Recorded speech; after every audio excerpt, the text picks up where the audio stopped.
Okay, good afternoon. I am Professor Lambeau on YouTube. I'm going to be giving you this presentation on the biggest conspiracy in the United States.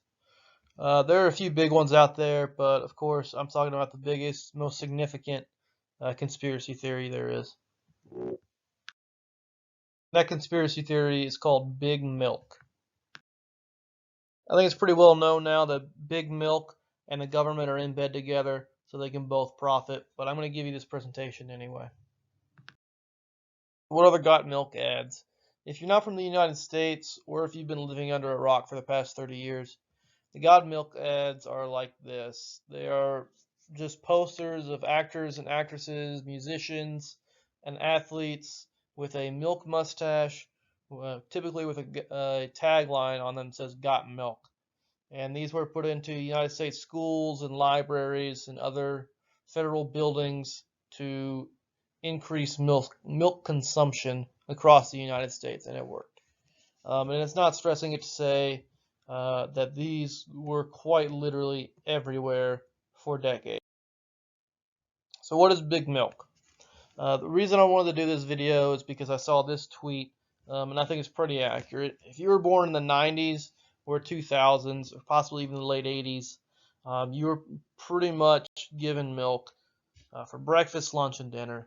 At the very least, breakfast and lunch. So why did that happen? Well, I'm about to explain it to you. But what is Big Milk conspiracy? There's no definition of it online. There's no wiki page for this stuff. But the definition I came up with is Big Milk is the conspiracy theory that the North American dairy industry lobbies in the United States and Canadian governments to increase the unnecessary consumption of dairy products, particularly milk. This video is going to be particularly geared toward the United States, but I did find a little bit of research on the Canadian government being lobbied on this as well, but I didn't dive too much into it. So you can see here these two graphs. It is kind of unclear why Big Milk made this decision. Both of these graphs are from the United States Department of Agriculture, and the one on the left shows that milk was steadily declining from 1980 all the way to 2020. That milk was just in a downward spiral, and then the one on the right shows that from 1975 to 2011 the milk consumption didn't really change all that much. So it's kind of unclear what the catalyst was that kind of started this all off. But in any cases, some sources date this conspiracy back to World War I or World War II. PETA claims that during World War I, the U.S. government was sending powdered milk overseas to help the troops, which left all the liquid milk here to spoil, and that's when Big Dairy started lobbying to get it put into schools. I didn't find a whole lot more information about that, but that could be a case for Big Milk. I'm more concerned about this 1990 Act of Congress, which started the National Milk Processor Education Program, also known as MilkPEP, which was its goal was to increase dairy milk consumption across the United States. So those got milk eggs that I just showed you, they began on TV and radio on October 29th, 1993. So those are not the got milk ads that we know and love today. Those are other got milk ads. Interestingly enough, the TV ones were actually directed by Michael Bay. Yes, that Michael Bay. And then MilkPEP licensed the Got Milk tagline and began running their own ads in 1995 until 2014. And then they began running the same ads again in 2020. So the Fluid Milk Promotion Act of 1990, that act of Congress that I was telling you about. So this act, it found that milk was a primary source of required nutrients such as calcium and otherwise a valuable part of the human diet. Now, what's interesting about this is that typically if Congress is trying to study a food group and they're trying to say that it's good for people, they would say, oh, it has vitamin A, B, C, and then it's high in protein and low in trans fats or whatever. But for milk, they just say it has calcium, and they say otherwise it's healthy, it's good for you. So basically, they have like two things, and one of them they're saying it's healthy because it's healthy.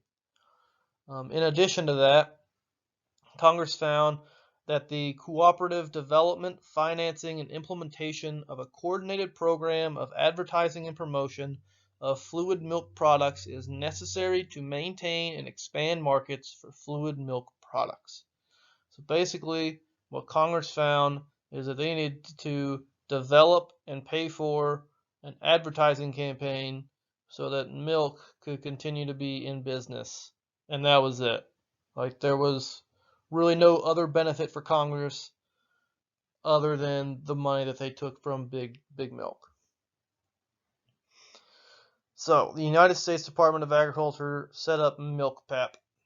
And MilkPEP has a board, and the marketing service monitors that board, and that board is comprised of 15 fluid milk processors from 15 geographic regions, and then 5 at-large members. So these board members, they can serve up to 2 3-year terms, and they are elected.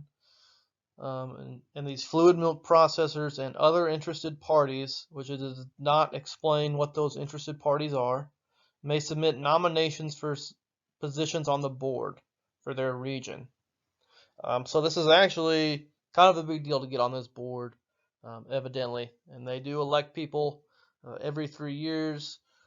So it's a pretty interesting process. And these board members right now, this is all on MilkPEP's website, by the way, if you guys want to check this out. Their board members come from Publix, Shamrock Farms, Prairie Farms, Borden Dairy, United Dairy, Fairlife, and Kroger.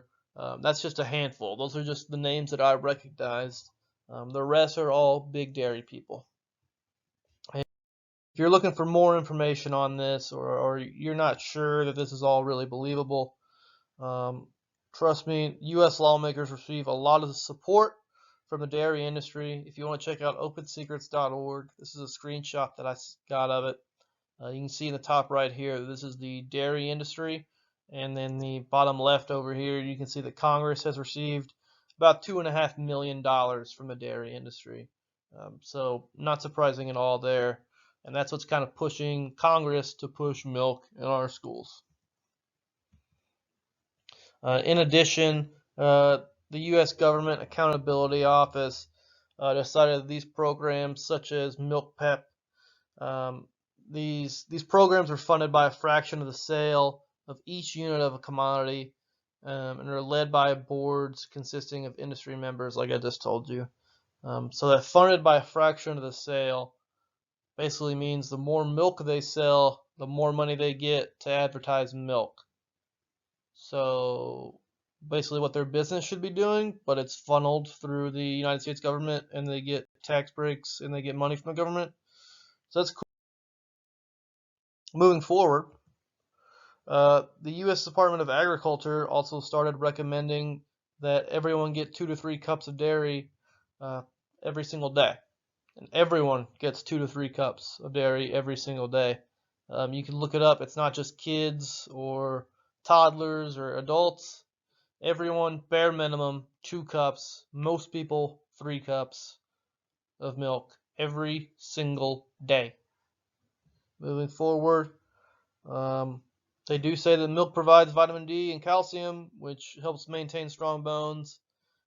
However, a 12-year Harvard study of about 78,000 women found no evidence that more milk equals reduced bone injuries. Granted, that study did not include children. It was grown adult women. So maybe during adolescent years it could help, but I did not find any studies about that. Also, fun fact, 36% of U.S. adults are lactose intolerant. So kind of insane that milk is growing all the time. Some effects of drinking milk is milk contains hormones which can affect your mood, can cause acne, bloating, gas, diarrhea, or constipation. Or worst of all, you can be like one of those people who drink milk at dinner. You could be that guy that no one wants to hang out with. If you guys want more information on this, you can check out this article from spoonuniversity.com. I know it's not like a .org or .gov website, but it was still pretty legit, so I'd recommend checking that out for further reading. Thank you for listening. Please like and subscribe. I am Professor Lambeau.